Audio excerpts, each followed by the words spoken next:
Hello, welcome back to my channel. So आता room tour आणि resort tour करूया. Let's गो.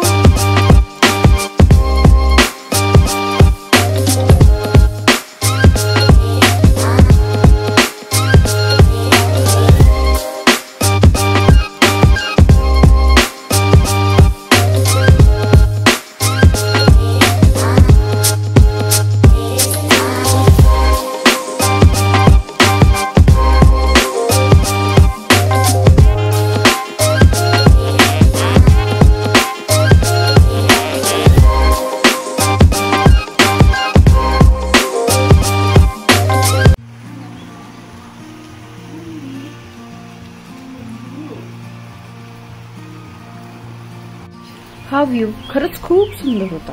पाऊस पडत होता, सगळीकडे हिरवळ होती, पक्ष्यांचा आवाज येत होता. So it was like living in a nature.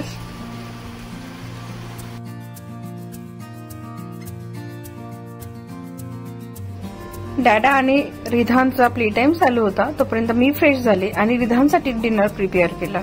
So त्याच्यासाठी मी घरून नाचणीचा तो सरलेक हे बनवून नेलं होतं. सो मला हे इझी झालं बनवायला. होममेड नाचणी सत्व आणि सेरेलॅकची रेसिपी मी इन्स्टावर पोस्ट केलेली आहे. मीन टाइम रिधान आणि डॅडा फ्रेश होऊन मस्त खेळत होते आणि आम्ही आज डिनरसाठी चायनीज ऑर्डर करायचं ठरवलं होतं. Because it's been a long time that we had a Chinese. तोपर्यंत आमची डिनरची ऑर्डर आली होती. सो आम्ही तिघही डिनर करण्यासाठी बसलो. सो आम्ही जेव्हा पण डिनर करतो लंच करतो, रिधानला तेव्हाच भरवतो. So it is easy for us also and for him also to have dinner or lunch together. त्यानंतर मी त्याला विटॅमिन डी दिले आणि मी माझं नाईट स्किन केअर रुटीन केलं.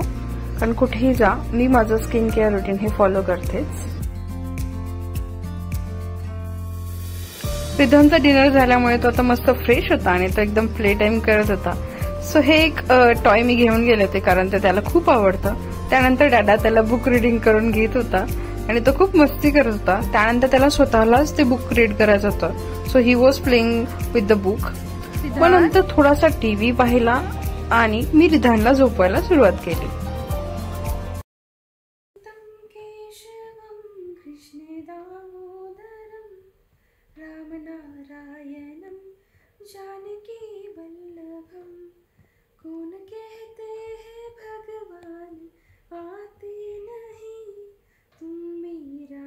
जैसे बुलाते नहीं अच्युतम केशवम कृष्ण दामोदरम राम. हे सॉन्ग रिधानचं खूप फेवरेट आहे कारण की मी प्रेग्नन्सीमध्ये पण हे सॉन्ग नेहमी ऐकायचे, पोटावर हात ठेवून म्हणायचे.